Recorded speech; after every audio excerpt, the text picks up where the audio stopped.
પ્રશ્ન મિત્રો. Last time આપણે વાત કરતા હતા એસ વિભાગના તત્વોની અંદર. એમાં છેલ્લે આપણે વાત કરેલી હતી આલ્કલાઇન અર્ધ ધાતુ તત્વોના રાસાયણિક ગુણધર્મો અને રાસાયણિક પ્રક્રિયાત્મકતા વિશે, બરાબર.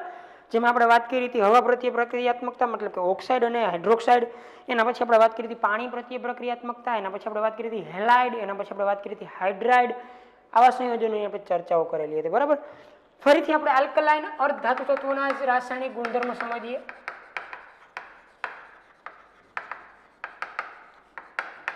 તત્વોના રાસાયણિક ગુણધર્મો એમાં જ આપણે ફરીથી આગળ વધીએ, બરાબર. જેની અંદર અત્યારે આપણે ચર્ચા કરશું મિત્રો પહેલા તો એસિડ પ્રત્યે પ્રક્રિયાત્મકતા અથવા તો પ્રતિક્રિયાત્મકતા. એસિડ પ્રત્યે પ્રતિક્રિયાત્મકતા અથવા તો પ્રક્રિયાત્મકતા. નંબર જે કઈ આવતો હોય તમે આપી દેજો, બરાબર. આલ્કલાઇન અર્ધ ધાતુ તત્વો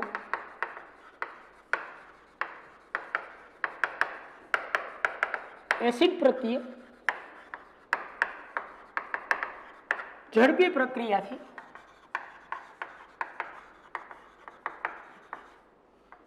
H2 મુક્ત કરે છે.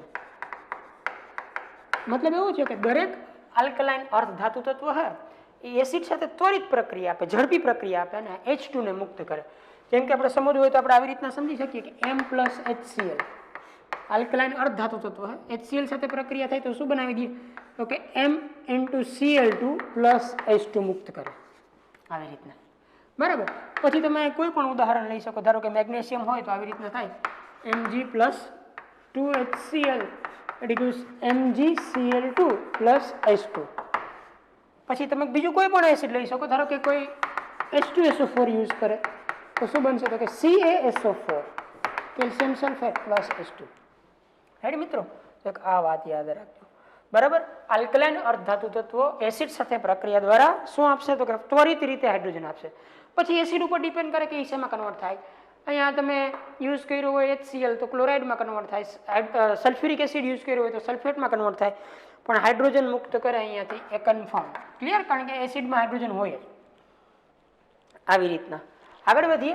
એના પછીના ગુણધર્મોની ચર્ચા કરીએ તો એ ગુણધર્મ છે રિડક્શન કર્તાનો સ્વભાવ. રિડક્શન કર્તાનો સ્વભાવ, બરાબર.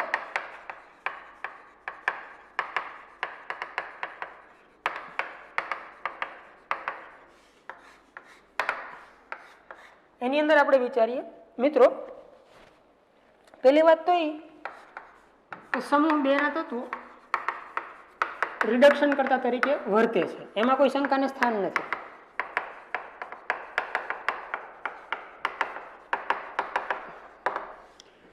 કોઈ આપણને એમ કે એના સમૂહ 2 ના તત્વો શા માટે રિડક્શન કરતા તરીકે વર્તે તો કે એ વાતને અનુમોદન ઇલેક્ટ્રોડ વિદ્યુત ધ્રુવ પોટેન્શિયલના ઋણ મૂલ્ય પણ આપે. મતલબ એવો થયો કે જો તમે આને સરખાવવાનો પ્રયત્ન કરો પ્રમાણિત રિડક્શન પોટેન્શિયલના મૂલ્ય સાથે તો એના પ્રમાણિત રિડક્શન પોટેન્શિયલના ઋણ મૂલ્યો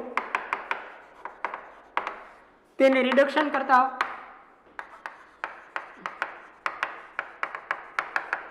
હોવાની અથવા તો હોવાનું સમર્થન આપે છે. મતલબ એવો છે કે કોઈ એમ કે શા માટે રિડક્શન કરતા હતા, આપણે પ્રમાણિત રિડક્શન પોટેન્શિયલ માપીએ તો એના ઋણ મૂલ્ય આવે છે. મતલબ એવો છે કે રિડક્શન કરતા તરીકે વર્તે એ વાતની સાબિતી છે.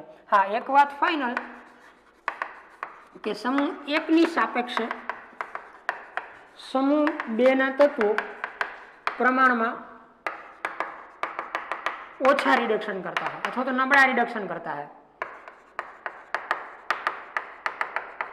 છે રિડક્શન કરતા, પણ આલ્કલી ધાતુ તત્વોની સાપેક્ષમાં તમે વિચારો તો એ નબળા રિડક્શન કરતા હોય અથવા તો ઓછા રિડક્શન કરતા હોય. પ્રબળ રિડક્શન કરતા આલ્કલી છે, પછી આલ્કલાઇન છે. રેડી, રિડક્શન કરતા છે એમાં કોઈ શંકાને સ્થાન નથી, બરાબર. પછી એક બીજી વાત આપણે આમાં એ યાદ રાખશું કે Be+2 છે જે નું કદ નાનું છે તો તમે જાણો જ છો તેની જલીયકરણ એન્થાલ્પી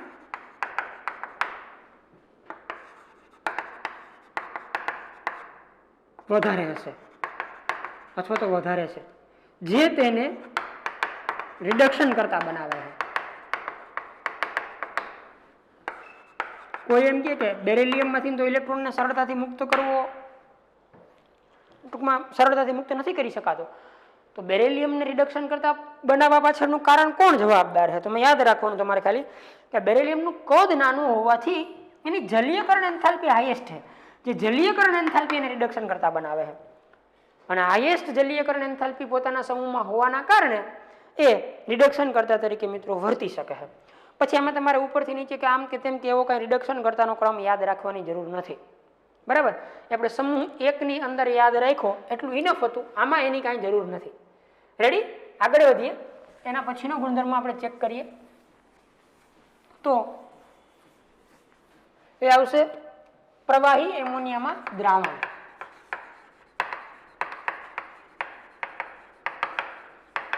આપણે આલ્કલીની અંદર પણ ચર્ચા કરી હતી, પ્રવાહી એમોનિયામાં દ્રાવણ. બરાબર? આની અંદર જો આપણે વાત કરીએ તો સમૂહ 2 ના તત્વો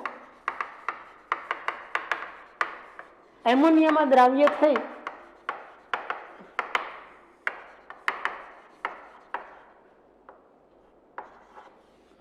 ઘેરા વાદળી રંગનું દ્રાવણ આપે છે. બરાબર?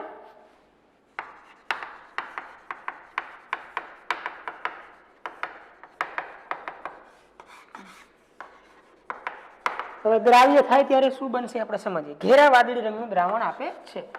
આલ્કલાઇન મેટલ છે. X + Y ટાઈમ અમોનિયાની અંદર સોલ્યુબલ થશે. બરાબર? કે જે લિક્વિડ છે અને આપણને આપશે M NH3X ટાઈમ (2+) અહીંયા હું એમ લખી શકું એમોનિયમય દ્રાવણ plus 2 NH3Y times E-2 times. અહીંયા પણ હું એમ લખી શકું એમોનિયમય દ્રાવણ. શું લખી શકું હું? એમોનિયમય દ્રાવણ. બરાબર? તો એક આ વાત યાદ રાખશો મિત્રો. અહીંયા તમે 2 લખશો તો પણ કોઈ પ્રોબ્લેમ નથી, તો અહીંયા -1 આવશે. કેમ થાય? તો કે આમ થાય. આલ્કલાઇન અર્ધધાતુ તત્વો 2 ઇલેક્ટ્રોન ગુમાવે. હવે અહીંયા એમોનિયાને મારે લખવું હોય તો અહીંયા કેટલી વખત એમોનિયા વપરાય? તો કે આની હારે એમોનિયા X વખત જોડાય, એટલે X તો આવી જ ગયો. આની હારે એમોનિયા Y વખત જોડાય, તો ચાર્જને ઉપાડીને બહાર મૂકવાનો, ખબર ને? 2+, તો અહીંયા X + Y ટાઈમ આવી જાય. X + Y times ammonia M × NH3X time 2+, 2 electron NH3Y times minus. અને એમોનિયામય દ્રાવણ વચાય. એમોનિયામય દ્રાવણ AM લખો કે ન લખો કોઈ ફરક ન પડે, પણ આપણે લખશું તો વધારે બેટર રહેશે. કેમ યાદ રાખવાનું ખબર પડી ગઈ ને? M અને 2 ઇલેક્ટ્રોન, અહીંયા 2+, M + NH3. રેડી? આની સાથે X વખત જોડવાનો એમોનિયા, આની સાથે Y, અને ચાર્જ હોય એને બ્રેકેટની ઉપર લખવાનું. ક્લિયર? તો એક આ વાત યાદ રાખજો. આની ખાસિયત એ છે કે આ આયનને તમે દ્રાવણમાંથી અલગ કરી શકો.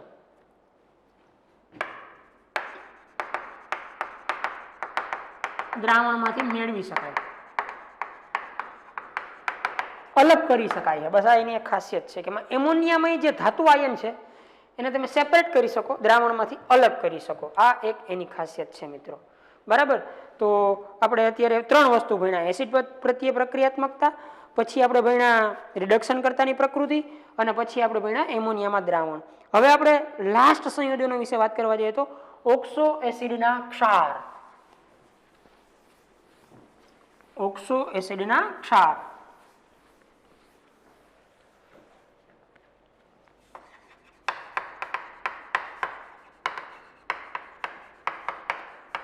આ વાત મેં તમને કહી હતી કે કાર્બન ડબલ બોન્ડ ઓક્સિજન હોય અહીંયા OH આવેલો હોય, સલ્ફર ડબલ બોન્ડ હોય અહીંયા OH આવેલો હોય, પછી નાઇટ્રોજન ડબલ બોન્ડ હોય OH આવેલો હોય, હાઇડ્રોક્સિલ ગ્રુપ કે જેની આગળ એસિડિક હાઇડ્રોજન છે અને ડાયરેક્ટલી ઓક્સિજન હારે જોડાય તેને ઓક્સો કહેવાય.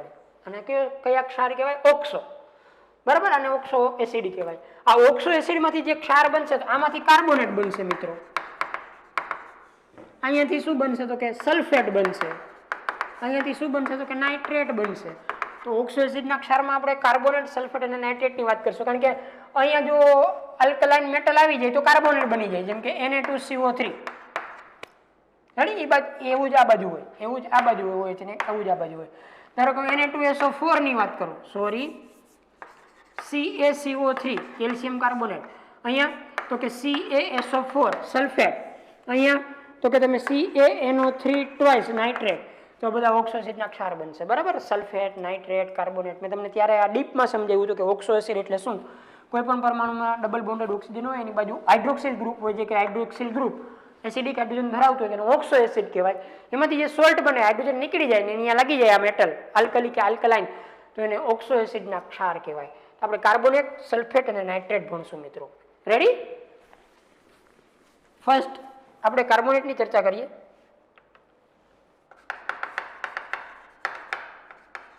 ઓક્સો એસિડના ક્ષારમાં પહેલા આપણે વિચારશું કાર્બોનેટ.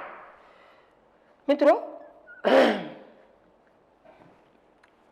સમૂહ 2 ના તત્વો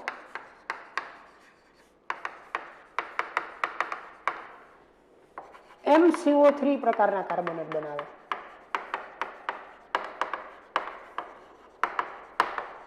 કયા પ્રકારના કાર્બોનેટ બનાવે? MCO3. જેમ કે BeCO3 બનશે, MgCO3 બનશે, CaCO3 બનશે, SrCO3 અને BaCO3. નામ તો તમને હવે આવડી જાય. Beryllium carbonate, magnesium carbonate, calcium carbonate, strontium carbonate ને બેરિયમ કાર્બોનેટ. બરાબર? આવા બનશે. બરાબર? હવે એની અંદર આપણે ચર્ચા કરીએ તો આ બાજુથી આ બાજુ જતા શું થશે? તો કે એક વાત યાદ રાખવાની, ઉષ્મીય સ્થિરતા વધશે.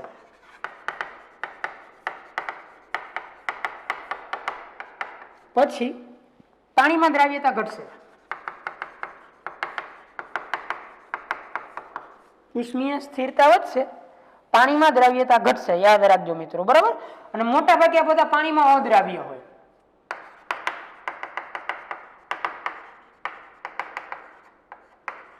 આ જે કાર્બોનેટ છે એ પાણીમાં અદ્રાવ્ય હોય. બરાબર? આ એક વાત યાદ રાખવાની. અને અદ્રાવ્ય હોવા પાછળનું કારણ હું તમને કહી દઉં કે આના માટે લેટાઇસ એન્થાલ્પીનું મૂલ્ય જલીયકરણ એન્થાલ્પી કરતા વધારે છે. રેડી? આની જલીયકરણ એન્થાલ્પી બહુ ઓછી છે. જલીયકરણ એન્થાલ્પી ઓછી હોવાથી એની દ્રાવ્યતા ઓછી છે પાણીમાં. મેં તમને પહેલા લેક્ચરમાં કીધું હતું, જલીયકરણ એન્થાલ્પી વધારે હોય તો પાણીમાં દ્રાવ્યતા વધારે હોય, અને લેટાઇસ એન્થાલ્પી વધારે હોય તો પાણીમાં દ્રાવ્યતા ઓછી હોય. અહીંયા ઓલ્ટરનેટ ઊંધું આપ્યું છે કે જલીયકરણ એન્થાલ્પી ઓછી છે તો પાણીમાં દ્રાવ્યતા ઓછી થશે. એમાં ખાસ યાદ રાખજો, આ અસ્થાયી છે. BeCO3 એ અસ્થાયી છે, જે ને માત્ર CO2 માં રાખવામાં આવે અથવા તો CO2 ના વાતાવરણમાં રાખવામાં આવે.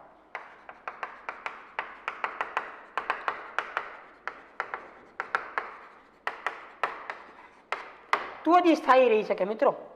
જો તમે બેરિલિયમ કાર્બોનેટને કાર્બન ડાયોક્સાઇડ સિવાયના કોઈ પણ વાતાવરણમાં રાખો તો એ સ્થાયી રહી શકતો નથી. બેરિલિયમ કાર્બોનેટ અસ્થાયી છે, જે માત્ર ને માત્ર CO2 ના વાતાવરણમાં રાખવામાં આવે તો અને માત્ર તો જ સ્થાયી છે. રેડી મિત્રો? આગળ વધીએ. હજી થોડીક આપણે કમ્પેરિઝનો કરીએ.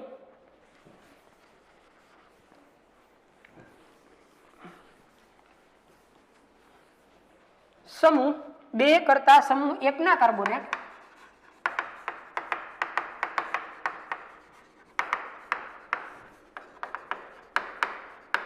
ઉષ્મા પ્રત્યે, કોના પ્રત્યે? ઉષ્મા પ્રત્યે વધુ સ્થાયી છે. વધુ સ્થાયી છે. સમૂહ 2 કરતા સમૂહ 1 ના કાર્બોનેટ ઉષ્મા પ્રત્યે વધારે સ્થાયી છે. મતલબ આ થયો કે અનુવર્તી તત્વોની કમ્પેરિઝન કરવામાં આવે સમૂહ 2 અને સમૂહ 1, તો ધારો કે હું Li2CO3 લઉં અને BeCO3 લઉં, આની ઉષ્મીય સ્થિરતા વધારે છે. કમ્પેરિઝન કરીએ તો સેમ સોડિયમ કાર્બોનેટ લઈએ Na2CO3 અને મેગ્નેશિયમ કાર્બોનેટ લઈએ તો આની ઉષ્મીય સ્થિરતા વધારે છે. આલ્કલીની ઉષ્મીય સ્થિરતા હંમેશા વધારે જ હોય. આલ્કલીના કાર્બોનેટની ઉષ્મીય સ્થિરતા વધારે હોય, પછી સમૂહ નંબર 2 ના તત્વોની કાર્બોનેટની ઉષ્મીય સ્થિરતા આવશે મિત્રો, બરાબર. અને આ કાર્બોનેટને ઊંચા તાપમાને જો ગરમ કરવામાં આવે તો એ ઓક્સાઇડ અને કાર્બન ડાયોક્સાઇડમાં વિઘટિત થાય. એ શું આપશે તમને? ફટાફટ ઓક્સાઇડ અને કાર્બન ડાયોક્સાઇડ આપશે. હા, અને એક બીજી વાત કહું તો કેવી રીતના બનાવી શકાય આ વાત યાદ રહી ગઈ મિત્રો. અનુવર્તીની જો આપણે સરખામણી કરીએ મિત્રો તો સમૂહ 1 અને સમૂહ 2 માં સમૂહ 1 ના કાર્બોનેટ વધારે સ્થિર હોય, બરાબર. એક આ વાત યાદ રાખજો. આગળ વાત કરીએ આપણે. આ યાદ રહી ગયું. આગળ વધીએ કે બનાવી કેવી રીતના શકાય મિત્રો. સમૂહ 2 ના તત્વોના દ્રાવ્ય ક્ષારોમાં Na2CO3 અથવા NH4 + CO3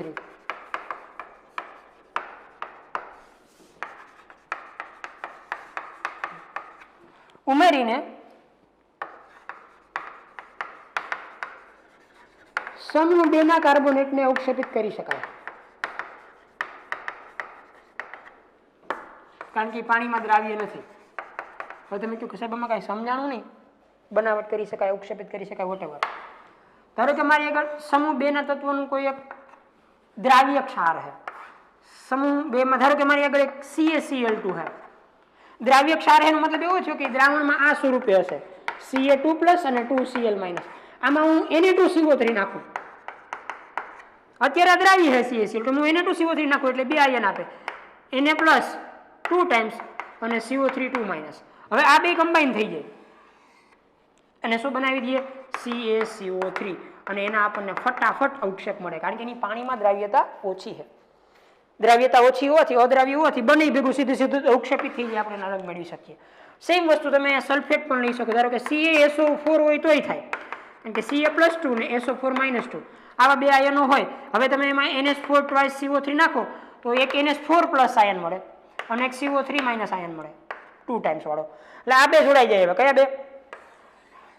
અને આ બે જોડાઈ જાય. અહીંયા મને CaCO3 અવક્ષેપિત થયેલો જોવા મળશે. એટલે કે દ્રાવ્ય ક્ષારની અંદર તમે Na2CO3 નાખો કે એમોનિયમ કાર્બોનેટ નાખો, સોડિયમ કાર્બોનેટ કે એમોનિયમ કાર્બોનેટ, તો તમને એ જ આલ્કલાઇન જેનો તમે ક્ષાર બનાવેલો છે દ્રાવ્ય, એમાંથી એ આલ્કલાઇનનું તમને કાર્બોનેટ અવક્ષેપિત થયેલું જોવા મળે, બનાવટ થયેલી જોવા મળે. રેડી મિત્રો? સમજાય છે? દ્રાવ્ય ક્ષારમાં તમે સોડિયમ કાર્બોનેટ કે એમોનિયમ કાર્બોનેટ નાખશો એટલે જે આલ્કલાઇન અર્ધ ધાતુ તત્વનો દ્રાવ્ય ક્ષાર હોય એના કાર્બોનેટ અવક્ષેપિત થાય, કારણ કે એની પાણીમાં દ્રાવ્યતા ઓછી છે, બંને ભેગા જ અવક્ષેપિત થઈ જાય. રેડી? અને એક ઓલી કમ્પેરિઝન ખાસ યાદ રાખજો. સમૂહ 2 ના કાર્બોનેટ સમૂહ 1 ની સાપેક્ષે ઓછા સ્થાયી હોય. એ ખાસ યાદ રાખજો કારણ કે MCQ માં એ કામ લાગશે. સમૂહ 1 નો કોઈ પણ કાર્બોનેટ સમૂહ 2 કરતા વધારે સ્થાયી હોય. સમૂહ 2 ના કાર્બોનેટ કરતા વધારે સ્થાયી હોય મિત્રો. તો એક આ વાત યાદ રાખજો જે ટૂંકમાં અગત્યની હતી. આગળ વધીએ. હવે આપણે વાત કરીએ સલ્ફેટ વિશે. પહેલા કાર્બોનેટ વિચાર્યા, હવે આપણે વિચારીએ સલ્ફેટ. સલ્ફેટ વખતે પણ આપણે ઓલી વાત યાદ રાખવાની છે કે જલીયકરણ એન્થાલ્પી વધારે, દ્રાવ્યતા પાણીમાં દ્રાવ્યતા વધારે. પછી લેટાઇસ કે લેટિસ, ઘણી બધી બુકમાં લેટિસ લખ્યું હોય, બે એક જ થાય. એન્થાલ્પી વધારે, H2O માં દ્રાવ્યતા ઓછી. આ યાદ રાખવાનું, બરાબર?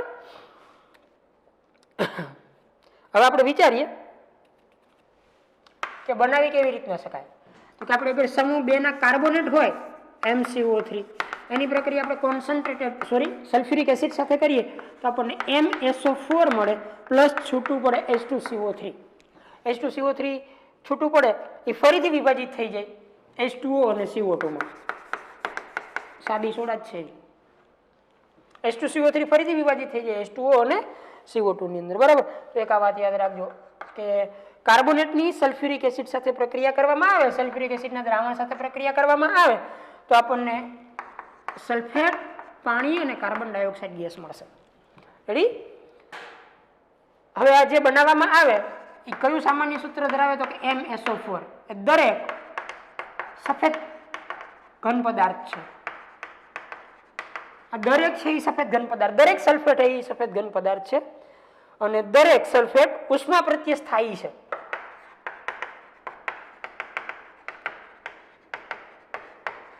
દરેક સલ્ફેટ સફેદ ઘન પદાર્થ છે, દરેક સલ્ફેટ ઉષ્મા પ્રત્યે સ્થાયી છે. આગળ વધીએ. બનશે તો કેવા પ્રકારના બનશે? તો કે BeSO4, MgSO4, CaSO4, SrSO4 અને BaSO4. Beryllium sulphate, magnesium sulphate, calcium sulphate, strontium sulphate અને બેરિયમ સલ્ફેટ. બરાબર. આ બાજુ જાશો એમ પાણીમાં દ્રાવ્યતા ઘટશે.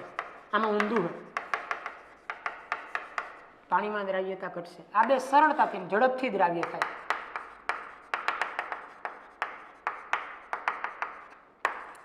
આમ જાશો એમ ઘટતી જશે દ્રાવ્યતા. આ ઓછામાં ઓછો દ્રાવ્ય હશે. રેડી મિત્રો? એક આ વાત યાદ રાખજો. આનું કારણ શું? તો કે કારણ મેં તમને પહેલા કહી દીધું કે બેની જલીયકરણ એન્થાલ્પી વધારે છે, Be2+ અને Mg2+. જલીયકરણ એન્થાલ્પી વધારે હોવાથી એને વધારે પાણીમાં દ્રાવ્ય બનાવે છે.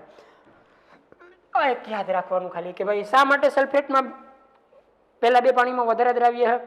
તો કે પહેલા બે એટલા માટે વધારે દ્રાવ્ય છે કે Be2+ અને Mg2+ ની જલીયકરણ એન્થાલ્પી લેટાઇસ એન્થાલ્પીને વટાવી જાય છે.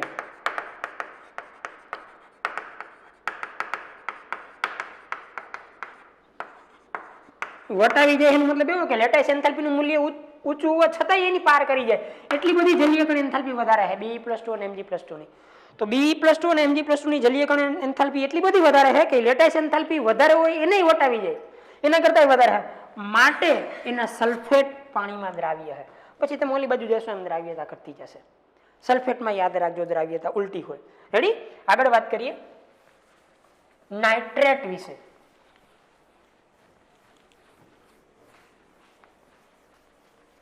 નાઇટ્રેટ સંયોજનો વિશે વાત કરીએ આપણે હવે મિત્રો. બાકી તમારે કઈ કોન્સેપ્ટ છે નહીં અત્યારે. નાઇટ્રેટ ની અંદર પહેલો તો આપણે મુદ્દો આવો લખશું કે ધાતુના કાર્બોનેટ હોય એની મંદ નાઇટ્રિક એસિડ સાથે પ્રક્રિયા કરશું આપણે. HNO3 નાઇટ્રિક એસિડ કહેવાય એને. તો આપણને મળશે MnO3 twice plus H2CO3. Carbonic acid પછી બ્રેક થાય, તમને ખબર જ છે H2O અને CO2 માં. આપણા માટે મેઇન તો આ જ છે કે આવા પ્રકારના નાઇટ્રેટ મળશે. કારણ કે નાઇટ્રેટ -1 હોય, આ +2 હોય તો નાઇટ્રેટ 2 વખત આવે. NO3 -1 હોય, ખબર ને? તો આવા પ્રકારના નાઇટ્રેટ મળશે. તો એક આ વાત યાદ રાખજો. બરાબર? હવે આપણે આગળથી ટૂંકમાં ઉપરથી નીચેની વાત કરીએ તો કેવા પ્રકારના બનશે? તો કે આવા પ્રકારના બનશે. BeNO3 twice, MgNO3 twice, CaNO3 twice, SrNO3 twice, BaNO3 twice. Beryllium nitrate, magnesium nitrate, calcium nitrate, strontium nitrate ને બેરિયમ નાઇટ્રેટ, આવા પ્રકારના નાઇટ્રેટ બનશે. બરાબર? એમાં તમે આ બાજુથી આ બાજુ જશો એમ હાઇડ્રેટેડ સોલ્ટ બનાવવાનું વલણ ઘટતું જશે. હાઇડ્રેટેડ ક્ષાર એટલે કે જલીય ક્ષાર બનાવવાનું વલણ ઘટશે. મતલબ કે આ જેટલા પાણીના અણુ સાથે જોડાઈ શકતો હશે એના કરતા ઓછા, એના કરતા ઓલા ઓછા, એના કરતા મતલબ કે પાણી સાથે જોડાવાનું વલણ ઘટતું જશે. કારણ કે આની જલીયકરણ એન્થાલ્પી વધારે છે. બરાબર? તો વધારે પાણીના અણુ સાથે જોડાઈ શકે. જેમ કે આપણે ઉદાહરણથી વાત કરીએ તો MgNO3 twice એ 6 પાણીના અણુ સાથે જોડાઈ શકે. MgNO3 twice એ 6 પાણીના અણુ સાથે જોડાઈને સ્ફટિકીકરણ પામે. મતલબ કે આટલા પાણીના અણુ સાથે જોડાઈ અને ઘન સ્વરૂપે અવક્ષેપિત થાય. ખાલી આ અવક્ષેપિત ન થાય, આટલા પાણીના અણુ સાથે જોડાઈને અવક્ષેપિત થાય એટલે એને સ્ફટિકીકરણ પામ્યું કહેવાય. બરાબર? જ્યારે બેરિયમની વાત કરીએ તો આપણે બેરિયમ નાઇટ્રેટ તે निर्जल क्षार है।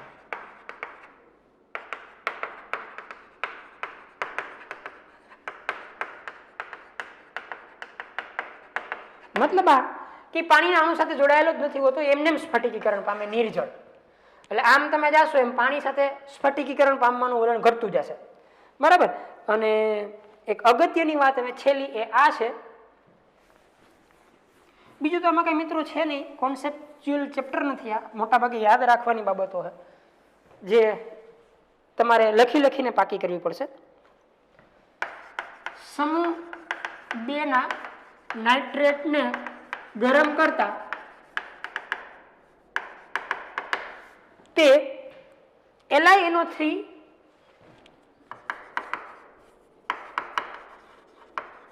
ની માફક વિઘટન પામી ઓક્સાઇડ બનાવે. જોઈએ આપણે, બરાબર. MnO3 ટ્વાઇસ એને આપણે વિઘટિત કરશું તો ઓક્સાઇડ મળશે પ્લસ NO2 અને O2 મળશે. NO2 અને O2 મળશે. આપણે લિથિયમમાં જોઈ ગયા હતા, ઓક્સાઇડ, નાઇટ્રોજન ડાયોક્સાઇડ અને O2 મળતા હતા, બરાબર. અને સંતુલિત કરીશું તો અહીંયા 4 આવશે. અહીંયા મેટલ તરીકે કોઈ પણ હોઈ શકે, બેરેલિયમ, મેગ્નેશિયમ, કેલ્શિયમ, સ્ટ્રોન્શિયમ અને બેરિયમ, કોઈ પણ હોઈ શકે, બરાબર. એટલે એ કાંઈ ચિંતા કરવાની જરૂર નથી. તો એક આ વાત યાદ રાખીએ આપણે નાઇટ્રેટની અંદર કે ભાઈ કાર્બોનેટમાં HNO3 નાખીએ તો નાઇટ્રેટ મળે. નાઇટ્રેટમાં પેલી ખાસિયત આ હતી કે ઉપરથી નીચે જાવ એમ જલીય સ્વરૂપે અવક્ષેપિત પામવાનું વલણ ઘટતું જાય. મેગ્નેશિયમ 6 પાણીના અણુ સાથે જોડાઈ શકે છે, બરાબર, નાઇટ્રેટ ફોર્મમાં. જ્યારે બેરિયમ નિર્જળ હોય. પછી આપણે એ વાત કરી કે ભાઈ એને ગરમ કરો તો વિઘટિત થાય તો Li ની માફક જ થાય. મતલબ કે દરેક નાઇટ્રેટ વિઘટન થઈ પોતાના ઓક્સાઇડ આપશે, નાઇટ્રોજન ડાયોક્સાઇડ અને ઓક્સિજન આપશે, બરાબર. તો મિત્રો એક આ વાત યાદ રાખજો. એટલે આ લેક્ચરની અંદર આપણે 3-4 બાબતો પૂરી કરી. પહેલી બાબત આપણે આ પૂરી કરી કે એસિડ સાથે પ્રક્રિયાત્મકતા કેવી છે. પછી આપણે રિડક્શન કરતાનો સ્વભાવ સમજ્યા. પછી આપણે એમોનિયામાં દ્રાવણ સમજ્યા. પછી આપણે ઓક્સો એસિડના ક્ષારની અંદર 3 ક્ષાર સમજ્યા, કાર્બોનેટ, સલ્ફેટ અને નાઇટ્રેટ. એમાં કાર્બોનેટમાં આપણે સરખામણી કરી, સ્થિરતા બતાવી, આ બતાવ્યું, તે બતાવ્યું. સલ્ફેટમાં દ્રાવ્યતા ખાસ છે, આમાં વિઘટન ખાસ છે, બરાબર. તો અહીંયા આપણે આલ્કલાઇન અર્ધ ધાતુ તત્વોના રાસાયણિક ગુણધર્મો અને એના સંયોજનો અને એની લાક્ષણિકતાઓ પૂરી કરીએ છીએ. જેટલી જરૂરિયાતવાળી વસ્તુ હતી એટલી બધી મેં કરાવી દીધી છે, બરાબર. ફરીથી આપણે જ્યારે લેક્ચરની અંદર મળશું ત્યારે આપણે બેરેલિયમની અપવાદરૂપ વર્તણૂકો અને બેરેલિયમના એલ્યુમિનિયમ સાથેના વિકર્ણીય સંબંધની વાત કરશું. તો આ લેક્ચરની અંદર આપણે મિત્રો આલ્કલાઇન અર્ધ ધાતુ તત્વોના રાસાયણિક ગુણધર્મો, રાસાયણિક પ્રક્રિયાત્મકતા અને રાસાયણિક સંયોજનો અને એની લાક્ષણિકતાઓને પૂરી કરીએ છીએ. અને એક બીજી વાત, વચ્ચે આપણને ઉપયોગો આપ્યા છે, એ ઉપયોગો સહિત તમે વાંચી લેજો, બરાબર. એમાં લખ્યું કે ભાઈ બેરેલિયમનો ઉપયોગ આ જગ્યાએ થાય, આનો ઉપયોગ આ જગ્યાએ થાય, એની વાંચવાનું છે. એમાં બીજું કાંઈ છે નહીં. એમાં જે અગત્યનું છે હું તમને કહી દઉં, મિલ્ક ઓફ મેગ્નેશિયા, બરાબર. ઉપયોગોમાં એક આપ્યું મિલ્ક ઓફ મેગ્નેશિયા. બીજું કાંઈ નથી, MgOH ટ્વાઇસનું H2O માં બનાવેલું દ્રાવણ છે. એમાં નિલંબિત દ્રાવણ એવું લખ્યું, બરાબર. નિલંબિતનો મતલબ એવો થાય કે ચૂનાની જેમ રીએ.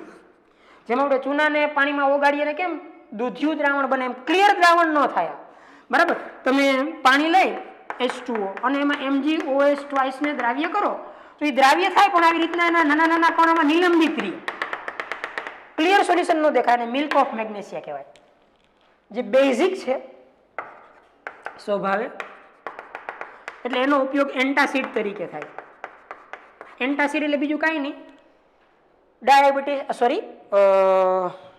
એસિડિટીના નિવારણ માટે. કારણ કે શરીરની અંદર HCl નો સ્ત્રાવ વધી જાય તો એસિડિટી થાય, એ HCl ને ન્યુટ્રલાઇઝ કરવા માટે મિલ્ક ઓફ મેગ્નેશિયાનો પણ અત્યારે એન્ટાસિડ તરીકે મેડિસિનની અંદર ઉપયોગ કરવામાં આવે. આ મિલ્ક ઓફ મેગ્નેશિયા વાળું જે હતું કે જેની તમને કદાચ ખબર ન હોય તો મેં તમને કહી દીધું કે એન્ટાસિડ તરીકે વપરાય. એન્ટાસિડનો મતલબ તમને સમજાઈ ગયો છે હવે, એસિડને નાશ કરવા માટે. એન્ટાસિડનો મતલબ એસિડને નાશ કરવા માટે. વધારાનું જે હાઇડ્રોક્લોરિક એસિડ શરીરમાં સ્ત્રાવ થયો હોય અને આ બેઝિક હોવાના કારણે ખતમ કરી દે. તો MgOH ટ્વાઇસનું પાણીમાં બનાવેલું નિલંબિત દ્રાવણ છે. નિલંબિત એટલે ચોખ્ખું દ્રાવણ નહીં, દૂધિયું થાય, તો એને તમે મિલ્ક ઓફ મેગ્નેશિયા તરીકે ઓળખી શકો. બાકી તો બીજું બધું છે જ, વાંચી લેશો એટલે ક્લિયર થઈ જશે. બરાબર. નિલંબિતનો મતલબ સમજાઈ ગયું મિત્રો? જેમ ચૂનો હોય, કડી ચૂનો, એમ આપણે પાણી નાખીએ તો કેમ દૂધિયું દ્રાવણ મળે, કે ક્લિયર સોલ્યુશન ન મળે, તો એ મિલ્ક ઓફ મેગ્નેશિયા જે એન્ટાસિડ તરીકે એટલે કે એસિડિટીનો નાશ કરવા માટે ઉપયોગી છે મિત્રો. બાકી તો બધા ઉપયોગ આપ્યા છે. બેરિલિયમનો ઉપયોગ આમ થાય, ટૂથપેસ્ટ બનાવવામાં આ વપરાય ને તે વપરાય, એ તમારે યાદ રાખવાનું. બરાબર. તો આવતી વખતે ફરીથી આપણે મળશું ત્યારે શરૂ કરશું બેરિલિયમની અપવાદરૂપ વર્તણૂકો અને બેરિલિયમના એલ્યુમિનિયમ સાથેના વિકર્ણીય સંબંધની વાત. રાસાયણિક સંયોજનો એની લાક્ષણિકતાઓ અહીંયા પૂરી થાય. લખીને પ્રેક્ટિસ કરતા રહેજો મિત્રો. આજના માટે આટલું. વધારે નેક્સ્ટ ટાઈમ.